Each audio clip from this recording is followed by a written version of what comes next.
Well, I'm at Southern Lab High School right now with the great Quianna Chaney. Now, not many people can say that in their collegiate career, every year I played, we went to the Final Four.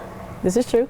This is true. Thanks for having us, by the way. Thanks for having me here. Yeah, good to see you. Good to see you as well. Quianna has gotten into the world of coaching. She's done quite well.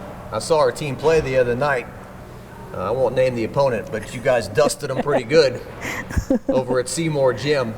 Let's just start here. I was thinking, your last year was 2008. That's the last 2007 into 2008. Mm-hmm. That's the last time LSU, the ladies, have been at the Final Four. Have you thought about that? Yes, I have. I'm pretty sure I'm not the only one that thought about that.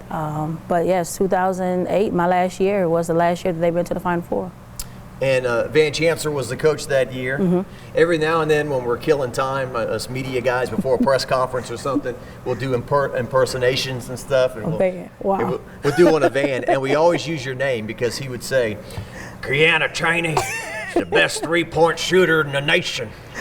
And so, but you were on that last team there. And I think Alexis Hornbuckle, she didn't score a bucket the whole game, got that rebound there at the end, right? Ooh, crucial point. And that's just, ever since COVID, that's been on a replay. So I've been getting a reminder of that lately since our first year been on COVID. Now my kids will come back and be like, Coach, we seen you on TV.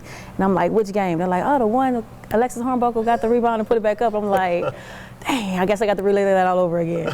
Well, sorry to turn the knife, but by turning the knife, Quianna, I'm bringing up the fact that it was such a tremendous run, so amazing that you guys made it to the Final Four each and every year, and I'd like to talk to you about that some. But since then, has it been disappointing to watch what happened with LSU Lady Tiger basketball? Well, me being in high school and have to rebuild and start all over, so I understand that everybody goes through that process at that moment where they have to rebuild and get things back on track. So I think the community and I would like to say thank you for the opportunity that Nikki Forgas brought in and some players that she brought into as well. But we was used to, as a community, LSU, like you said, mentioned us going to the Final Four 4 times for me, but 5 straight times for the program. And everybody was looking for that to return. And I think she tried to get, everything back up and rolling. And then with them bringing in Kim Mulkey, turned up a notch a little bit. And I was actually able to bring my kids to a few games, to open practice and to when they played South Carolina, I believe. And that was a good game. And so it's nice to just see the community getting back involved and everybody getting back involved into, making this thing happen to where we can get back to getting back to the Final Four again. Well, you going to that South Carolina game, it had to kind of maybe put you in a time portal a little bit to bring it back to the days that you played.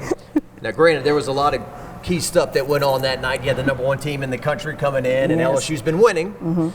And but over 9,000 fans there that night. You had to feel like, man, I was, not too long ago, I was down there shooting threes. Actually, I did, and it's funny that you said that because I had practice right after that game, and my kids was like, Coach, like, why are you just so chipper and just so happy? And I was like, well, I'm not chipper and happy at every practice. I was like, no, it's like something different about you. And I was like, well, just been in that atmosphere last night, and that was at the South Carolina game, just brought back, memories, brought back a lot of times of playing in front of that many people and that many fans, and so they actually got a chance to experience that too. So not only was I different at practice, but they were different at practice too as well, to see that, hey, right here in our own town, that we can have games like that, or I can go see places like that. And LSU and Southeastern and all those other schools are actually, everybody's starting to turn up a notch to where allow all these kids to come back and actually see basketball, and that's what we was missing. Yeah. And you were a local product. I mean, obviously you played right here. Mm-hmm. Simone went to Capital. Right. But obviously, like Sylvia Fowles, you had to go all the way to Miami and get her. So there's local recruiting, but there's obviously nationwide recruiting too that has to take place. Yes, definitely. And starting off with this, I think LSU is 10 now? They ranked 10 women's? I think they slipped a little as we're sitting here, 12th in the country. 12th. Okay, so for them to be 12th in the country after the first year of Kim Mulkey being here, I guess, she made sure she got on the podium and said that it's going to take time, but for her to be ranked 12th right now, everybody's pretty much excited for that. And the kids are excited. pointer. You know, for example, my kids watching her, you know, they're like, man, coach, we didn't know that she was that good, you know. So for her to turn up a notch too, and Cherry to turn up a notch, so they got the whole community, you know, pretty much behind them. Yeah, well, I think when they broke into the top 10, it was the first time LSU had been in the top 10 since 2009, 2010. I guess a little bit after you left, and obviously that ranking didn't sustain that year. Right. Unlike the years you played, but it's been a while, and so it's good to see them heading in the right direction. For her to inherit a team that was 9-18 a year ago, and I think they're about to double that win total already now. It's ironic to me because your freshman year at LSU, you played on this dynamite team. Right. You may be more of a role player at that time, kind of learning your way, learning from the GOATs, so to speak, and Simone, Sylvia, and Tamika. But you guys were 33-2 going into the Final Four. I think you'd rolled through the SEC undefeated, and here's this Coach Kim Mulkey at Baylor, and that was a tough defeat that night, you know? Yes, it was. And that's when, you know, she took the job, and we thought about that time that we had opportunity to play against her in the Final Four. Was it in Boston? Was it in Boston? I think the one you were talking about, I think that might have been in San Antonio or Indianapolis. I wasn't there. I think it was Indianapolis. I think it was Indianapolis. So for her to have the opportunity to play against her then, and we didn't get the win then, and then her to be here, you know, obviously I would love to have beat her, you know, for the in Indianapolis, but we didn't. But to have her here in Louisiana, like I said, it's been great. The community has been happy. The kids down there has been happy. So it looks like it's turned out to be great. You know, when she had her introductory press conference at LSU, she referenced that game, and I had talked to Tamika shortly after, and Tamika's like, well, of course she did. Of course. I was like, was that the one thing we could have left out, maybe? Right. I feel like she could have left that one out just a little bit, but hey, I think that was probably our last encounter. Did we play Baylor again sometime? I don't think we did. I think you played them in the regular season before that game. Okay. And I think y'all whipped them at the PMAC pretty bad. And okay. I was going to say, I think that was our last encounter, so of course she would bring that up, but she could have left that one out just a little bit. And so, but, you know, to her credit, as she's come aboard here, she's made a lot of reference to getting the former players involved. And I think it now says up in the practice facility, respect the past. That's on there big. And now you've got pictures of Simone and Sylvia and Tamika and Sue Gunner and the people that paved the way. So I'm sure it's got to feel good. I mean, she said she wants a statue of Simone put up outside the practice facility. So she's not only coming in and writing her own chapters, she wants people like you to be part of it and be recognized. Actually, yes. The moment that she took the job, we received phone calls, received emails about getting the alumni back on. So in the alumni game this weekend is coming up, and I've been invited to that, to have RSVP for that. And so I have been able to, attend some games. I would like to attend more, obviously, but my team is playing right now. But just to be back in that atmosphere and for her to invite us to come out to certain things has been a plus. And I'm pretty sure everybody wants to get the alumni back. And then I received a picture with the new painting of me on the wall. So I haven't seen it yet in person, but I do have the clip of the picture of it. So she is doing a good job of bringing the alumni back, and like you said, respect the past, because it did start with us. And you have to know, in order to move forward, you got to know where you came from, where the program came from. So she's doing a good job of implementing that about the past and making sure the kids know who Sue Gunter is and who Sue Gunter was, what she's done, and so case and so forth. So, and what we have done, Tamika Johnson, Simone Augustus, she did Simone Augustus' jersey was already retired, and she re-retired it. Yeah, did a ceremony. Right, did a ceremony for her, and that was great, and that was a good honor for Simone. And like again, I said, for the community, for these young kids to see, like, man, I mean, my jersey I can do that one day, you know. So that's a plus, and we have to keep doing that for the youth. So that's why I'm here at a high school level. So to have someone who played at the highest level. Tell my kids that all the time, and to tell you, hey, this is what works and this is what not works. This is what gets you to. If you want to play professional, if you don't want to play professional. And so, like I said, to have those kids to come back and show face and speak to the community of what it takes to get there is a big plus. Yeah, this lady right here, I think you scored 1,500 points in your career, something like that. Something like that. She retired, when you finished, I think you were number 2 all time in three-pointers made or something like that. They put, do you take, is it a compliment to finish number 2 in three-pointers attempted?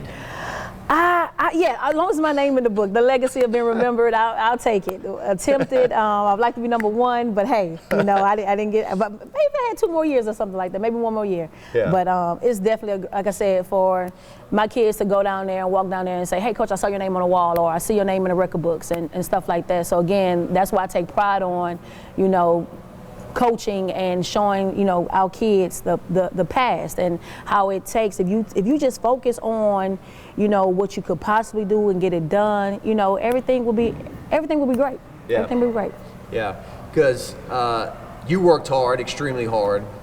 I'd hear the stories about Simone going to the Capitol gym during the summer and turning off the AC and working hard. It's 150 degrees in there, and she's sweating head to toe, and I guess the timing is lined up perfectly with her now that her pro career just ended as Kim is taking over. That Simone can now be I've seen her at the games and being a part of the program again.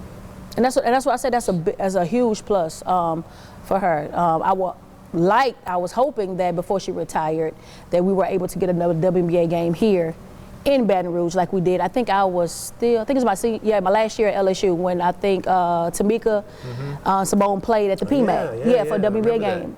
Right, and so I was hoping that would be able to happen again before she retired. So, because a lot of kids, they can't make it out. Our closest WNBA game is was Houston, but now San Antonio. Yeah. So, a lot of kids are like, have you been to a game? Like, no, I haven't been to a WNBA game before. So I was hoping that we could, could have got that here. And she could have got her, flowers and her round of applause, standing ovation here at the PMAC if they did one more game before she retired. So, but hopefully, still playing, that we'll be able to get that done too. Again, to let the kids see like this is what it takes to get there, and you can do it too. Yeah, because the WNBA season's during the summer, and a lot of times. AAU, travel ball, you just got a lot going on, so kids don't really have opportunity to see that, but only on TV. So, but I would like to, get something like that again, because I mean, that was like my first time having a WNBA game right there in front of my face that I was able to actually see. So that would be something, good if the community can get that back going again. You triggered my memory on that WNBA game at the PMAC, just real quick, and I just do this random stuff when I talk to people. But do you remember when Venus and Serena Williams came and played tennis in the PMAC? Elton John was there too. It happened, folks. I think it was 2009, 2010. Chanda Rubin from Lafayette, who was a famous, well-known tennis player, did a tennis event at the PMAC, and Serena and Venus were there. Right there. And Elton John was out there playing tennis. He wasn't playing piano. He's playing tennis. Anyway, we do have video of it. It did happen. It was just one of those random things where all these huge people were there, and not many people were in the stands. Anyway, a lot more people were there to watch you play during those runs and whatnot. What was it like for you to be part of all those teams, and when you came aboard, did Simone kind of, or was it kind of drilling you when you first got there to be great? A little bit of both. Yeah. With her being from Baton Rouge and me being from Baton Rouge, Simone was a little shy.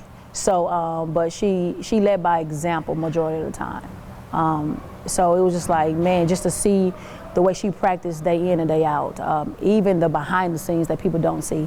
Like you said, going to Capitol, getting some extra shots up when she had a gym that she can have total access to at any time. Mm-hmm. But just the behind the scenes work and see her work hard, just having that right there in front of your face was like, man, I could do that too. I'm here, I'm signed to LSU out here, so what is stopping me from being great and doing things like that she's doing? So that convinced me and motivated me to get in the gym hard. Then seeing Tamika, at the time, Tamika was coming back and forth from overseas and playing in pros, and she was coming back and still working with us as well too. So, and to work out with her at the time, a WNBA player, I had all the tools right there. And I think that's what a lot of kids are missing. They don't understand that you have the tools and the resources right there, so why not use it? Why not pick my own brain? Why not pick Tamika Johnson brain so I can have the opportunity to get there? And at the time, when great players left, they replaced them. Now, maybe Erica White wasn't on the level, maybe twice good as Tamika, but man, it seemed like she stepped in and you guys didn't miss a beat when she was running point. And that's because of their leadership. And that's because of the alumni coming back and making sure that the program still continues, still have that winning mindset. And so that's all because of them coming back. And Big Sil, when she played, I mean, there was a time where Bob Starkey had to take over the team, as we know, and you guys made that run to the Final Four in Cleveland, and he compared her because he had coached on the men's side too. Bob Starkey had coached with Dale Brown. He had coached Shaq, and he had seen Shaq get hammered and fouled and not get the call because he was so big and strong. You know, it's almost like, you know, suck it up and take it, big guy. You know, and it was kind of, and he said the same thing kind of with Sylvia. She would, I mean, defenses would just hammer her and hit her, and she wouldn't get calls sometimes. At all. And I think that was made her better. That's definitely what made her better and made her the player she is today. I mean, I call her Benjamin Button. It seems like the older she gets, the more the record she break. I mean, she just, I mean, come on, the girl is just doing amazing right now. And I text her every now and then, tell her I'm proud of her, keep it up. But she's doing phenomenal work. And I'm thinking, I think the first and to this point only player I've seen dunk. At the PMAC with Sylvia Big Sil on a breakaway. I think it was against the Cajuns, the Lady Cajuns in the PMAC. Never forget that. She did. She dunked it. She stuffed it in there. We've been hyping up for a long time about that. Like, man, when you gonna give us a dunk? When you gonna give us something? So we used to crack jokes about her, like, man, I don't believe you can dunk. You know, even though we've seen her dunk in practice, but we were just like, man, we don't believe she can do it, and she did it. Yeah, she did it. When you look back on those runs, I mean, there's got to be a lot of pride. Is there any disappointment? Like, why couldn't we win a game? Why couldn't we win a national title during that run? You know, the deeper you get, the more it hurts when it ends, I know. It's true, but as I get older, I'm starting to realize that there's a lesson in everything. And so, I mean, I don't regret anything. Of course, we all wish that we could have won. We could have got across the hump each year, but I don't regret anything. I felt like we played our all. We gave our best, we worked hard, and, you know, we didn't come out on top. But like I said, the lesson in that is now that I'm coaching high school, the first year I showed my girls, which was last year, I showed my girls the exact same clip when Hornbuckle ended up getting a rebound and putting it back up. And I told them, if I can take any feeling or anything to save you from anything, I wouldn't want you to feel what I felt at that moment. And at first they're young, so they don't understand. So now that we're at the varsity level, and I showed them that video again, the conversation is different. So now they understand. At first it was, oh, coach, look at your baggy shorts, they just laughing. And they don't understand what I'm trying to show them and protect them from. And so now we're playing varsity, and now we have the opportunity to win a championship. And I keep telling them every day, hey, you don't want to lose a game by a mixed box out. Or you don't want to lose a game because you wasn't focused or you wasn't paying attention, you got beat back door. And so now I show that clip, it's serious. It's like, man, I don't want to feel that. You know, and so just like I said, that's the lesson. And so me be able to show my kids that exact clip that on YouTube. I show it every time we have a film session, which I'm gonna show it again today, and to let them know that, hey, you don't want to feel that feeling, you know, because it, you know, it's still, like I say, because of COVID, I still want to watch it. You know, I'm like, damn, we could have won that. That was our time. Right. You could say we were a win away from a national champion, being in a national championship game, and this little thing became a big thing. Yeah, and so just trying to teach, so it's small things, the little things, and you don't want that to be like, man, if I only would have did this, if I only would have that. No, shoulda, coulda, woulda. So that's what I try to tell them. But I don't regret anything. I don't regret my run. I don't regret my time at LSU. I enjoyed every bit of it. It made me the woman who I am today. It gave me the opportunity to come back and share my knowledge with these youth, these kids down here at Southern Lab. Serious topic. We won't get into too many of the details. I just want, you know, your reflection on it. To me, Quianna, like, Pokey Chapman is one of the biggest coulda, woulda, shoulda stories in LSU history. You know, if she's still the coach there, I mean, how many Final Fours does LSU go to? Do they finally figure it out and win a national championship or two? How did you reflect back on what happened there when you know, she steps away right before you go to a tournament and everything that happened with Pokey? Man, I mean, at that moment, if I had to relive that whole moment again and think about it again, it was just surreal. It was just like this is happening now kind of situations. Like, we get ready to do something big, something huge, and this is happening. Like, why? You know, so it was just a why that was really never answered, that is not going to be answered, because at that time we were young and things just fell in our lap and things just happened. But we all wonder, like, why and what if she was still there, where would the program be? Like you said, the Final Fours, maybe championships and whatnot. But, you know, I guess we just learned that things that, you know, sometimes things just happen for a reason, I guess. And we could have, and she would still been there.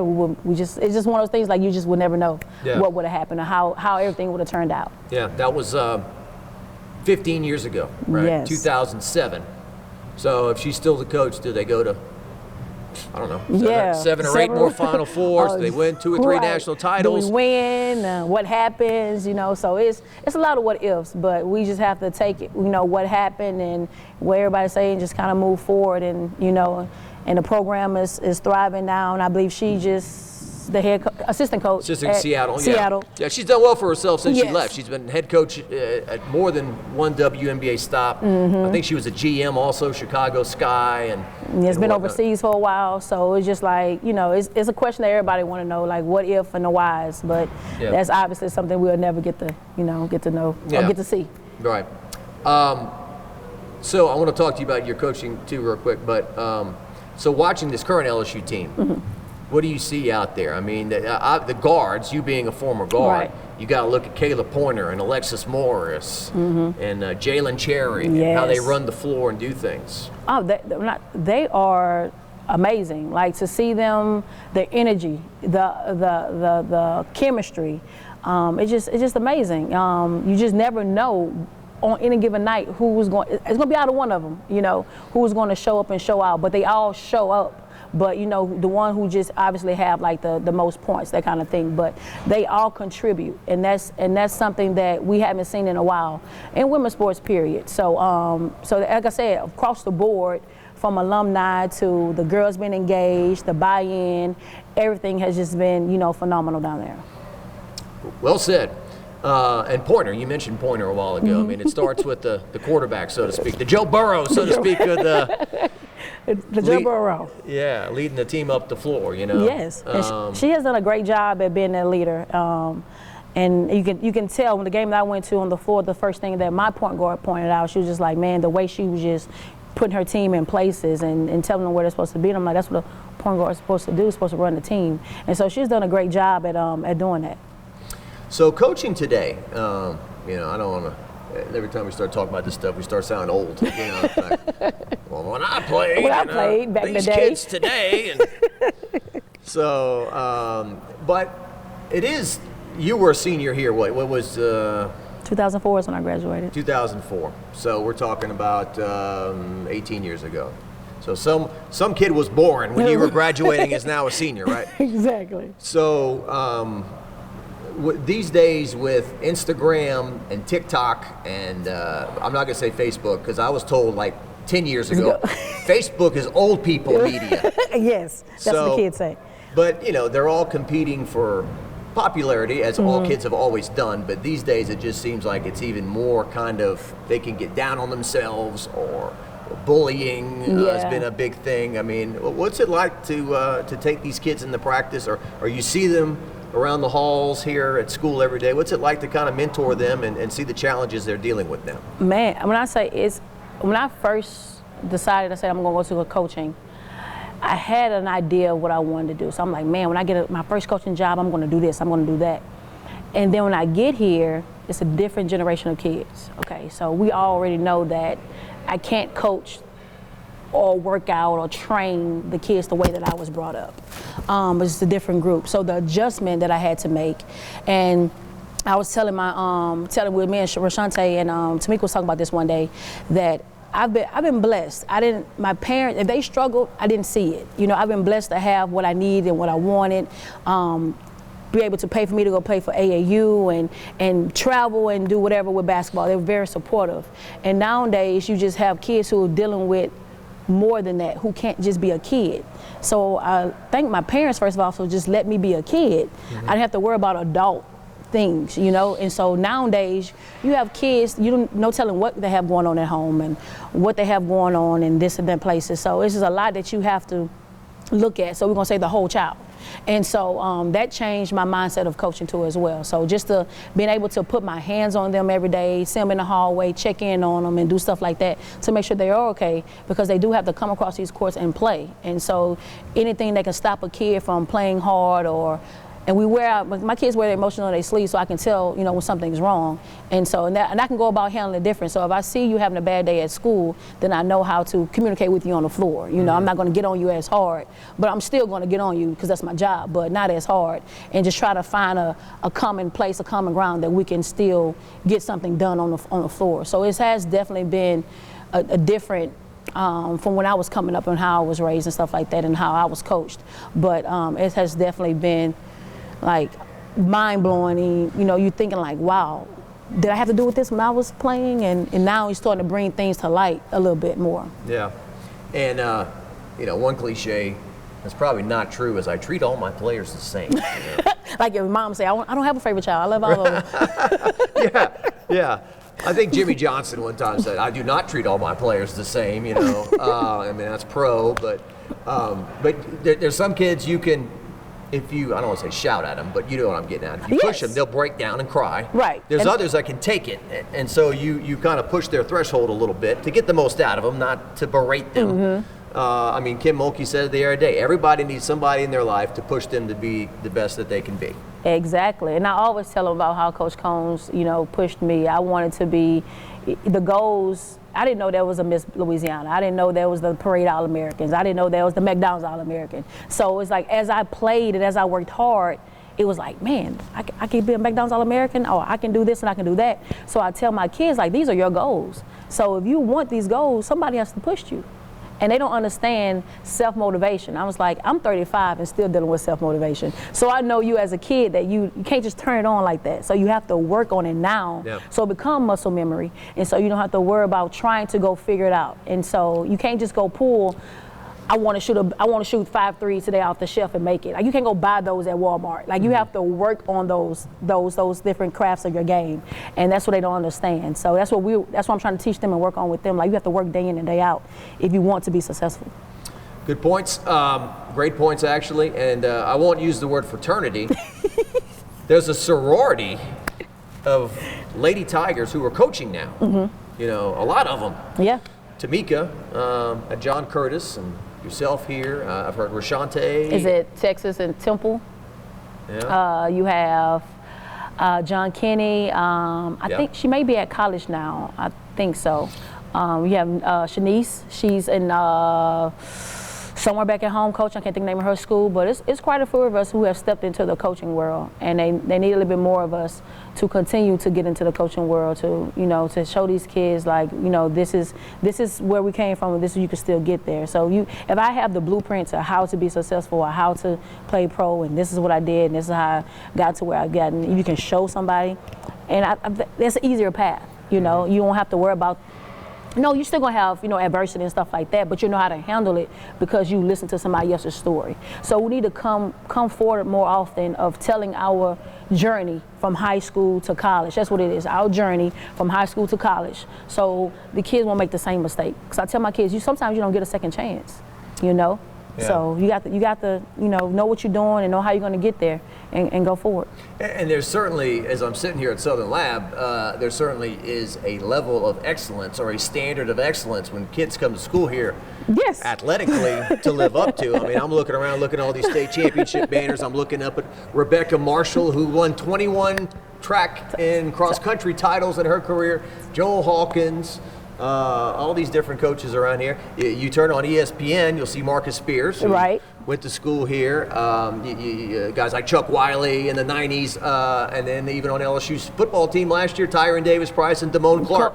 Exactly. You know, it goes on and on and on. And I've come here in the past, Quianna, when you'll have your signing day for the football player. It is a production, folks. I mean, this thing needs to be like on live television. You know, the band's playing, we got cheerleaders, we got, and so many, like some years. I mean, what's the enrollment here? Still a 1A school, right? It's still a 1A school. Our enrollment has gotten up pretty good. And that's one thing about being K through 12.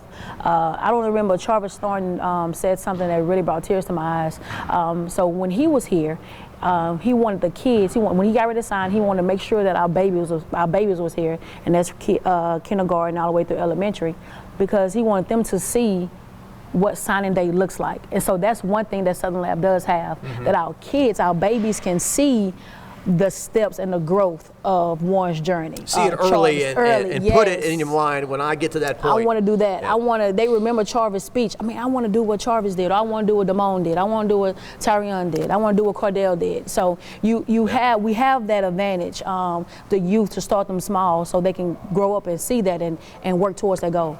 Awesome.